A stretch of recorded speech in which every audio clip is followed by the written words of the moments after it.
Hello, this is Justin Larshite, and this is my week 11 video discussion. So here we go.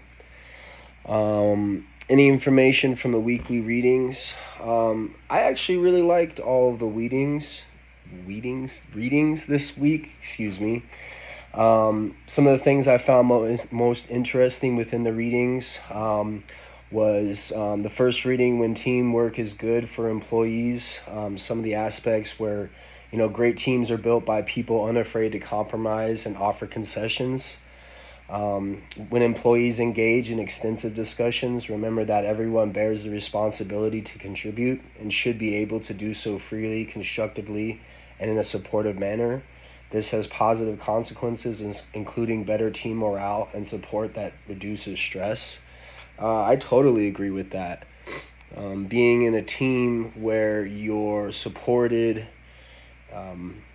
motivated in a positive fashion, in a constructive fashion, like that, like the point that I just made from the reading, holds a lot of bear and can really intrinsically give you the spark to want to do better, or to want to help somebody, give something instead of get something. That's a big aspect of working in a team. I feel that you gotta, the contribution aspect, you gotta give to get, and to really understand that, and to really engage in compromising and negotiation, and overall understanding is very important. So that was really cool. The next reading, teams are changing, our research and practice is evolving fast enough. The one thing that I really liked about that gave relevance to my other class that I was taking, which was personnel psychology, was the design and implementation of evidence-based practices that support the formation, development, and management of teams. We did a whole lot of learning about evidence-based practices and how those are implemented to affirm reliability and validity, and you not practicality, but you obviously want them to be practical so they could be used in the organizational setting and be successful. That's the whole point of our jobs. But that was really interesting because, to be able to tie knowledge from the other course into this course, and to understand what that meant, the implementation of evidence-based practices, was really interesting. And that makes total sense. By doing that, you will, by implementing those evidence-based practices, there is support by data showing that there should be a positive and a positive effect on the practices that are being done every day, therefore having a overall positive effect on the organization. So that was really cool. The next reading, virtual teamwork. The point about the KSAOs of virtual teams being different from those of the KSOs of traditional teams was very interesting. That makes a lot of sense, but really, when you think about it, that's a huge skill or ability, and knowledge. Is to be able to, and one of the main ones they pointed out was being more technologically inclined. To be able to adequately do a virtual team, and everyone be on the same page, having group cohesion and inclusion. That takes a lot of technological inclination and ability, and being able to access all different modes of data, and also being able to implement and utilize those different modes of data, take a lot of know-how, and that makes a lot of sense. So yeah, that was really cool. I like that. The next one, the cultural diversity and group cross-cultural team research. That was cool. I really liked that. The things that really stood out to me were the tactics to be successful in cross-cultural groups or teams. The most fascinating one to me was the ability to adapt to different situations, issues, and needs. Once again, tying this into my other course for personnel psychology, we did a group or a course project, a project to where we had to do a organizational improvement plan. And what I did my own company, which is Busy Bee Property Wear Tear Repair. It's a contracting company, remodeling company. And what I said about myself was the ability to adapt. That's so important nowadays, the ability to adapt. Scenarios and environments and circumstances and people are a very ever changing nowadays, and that's okay. And what you need to do in order to be competitive and be on the top of your game, so to speak, is to be able to be adaptive and to understand when to pivot and to acquire the necessary information. And that was actually one of the next ones, the things they say, in order to make the best decisions. So there was three others. One of the other ones was, another tactic was gather information. Another one was build social as well as task cohesion and identify clear mutual long-term goals. And I fully agree with every single one of those. In order to be successful in a cross-cultural team, they say group, but I like the word team better. And there's a difference, that you have to be able to understand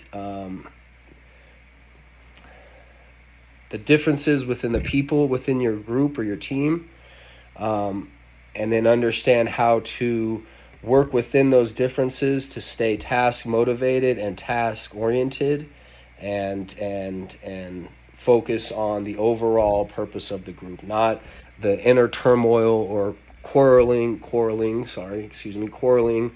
between intergroup members for friction or differences in politics or whatever, cultural differences, whatever, but to stay task and project oriented. Main purpose is very important. Lastly, the TED Talks, the TED videos are always interesting. I love TED Talks. Always very insightful. I have to say that I enjoyed the reading a little bit more this week because it tended to tie back into my other course quite a few times, and I found that very interesting. Next one, what qualities do you think are needed? What qualities do you think are needed for a person to be considered a team player? As I just said, consideration. Consideration is a big thing. To be task or project oriented, focused, main purpose oriented. That is a huge thing. To be able to have the emotional intelligence to understand when some things aren't important and some things are.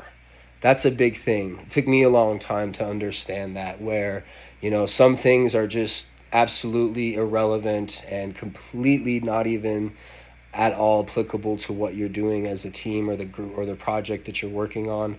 And yet you, as a person, those thoughts and that perspective sometimes isn't right then and there. And so we are impulsive and we jump into arguments, or we jump into inner turmoil within other group members and things like that. And then we click up, and that's just who we are. And so to have the emotional intelligence to look beyond that is a very big aspect and skill. Not just skill, KSAO, in your own words, what is the difference between a work group and a work team? What have been your experiences when a team is really a group and vice versa? yeah, like I just said earlier, there is a big difference between a work group and a work team. When you have a work team, there's cohesion. There is, I can't, like I love how we do these videos because this is what I'm thinking. Just that cohesion, that togetherness. Um, um, you work as one. There's a main purpose. There's an altogether understanding.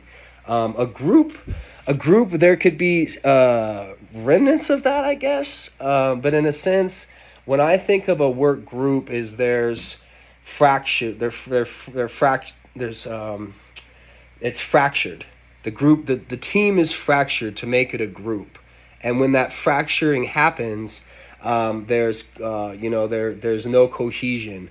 There might be this couple of people working in the group working on this, and then these couple of people in the group are working on that, and then yet there's no clear communication between them, and then that can lead to even more of an expounding of those inner turmoil situations happening because there's somebody in this group that doesn't like somebody in this group, and because there's no cohesion or communication and the ability for the entire group to work together to work through those things, then those little tiny problems can fester into consuming all the members in those groups, and then you find those groups are battling from just the tiny little inspiration of the inner turmoil from those couple of group members. So yeah, that within a group that there's not as much cohesion, there's not as an emphasis on communication, and therefore there's a lot more of a propensity for failure.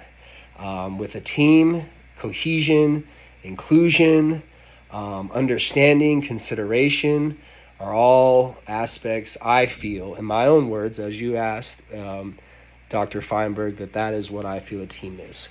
What have been your experiences when a team is really a group or vice versa? Just like I said, that non-cohesionness, the lack of communication. Those are all my own experiences when I found that a group was a group instead of it being a team. So that's it. I hope you enjoy the video. Have a good evening.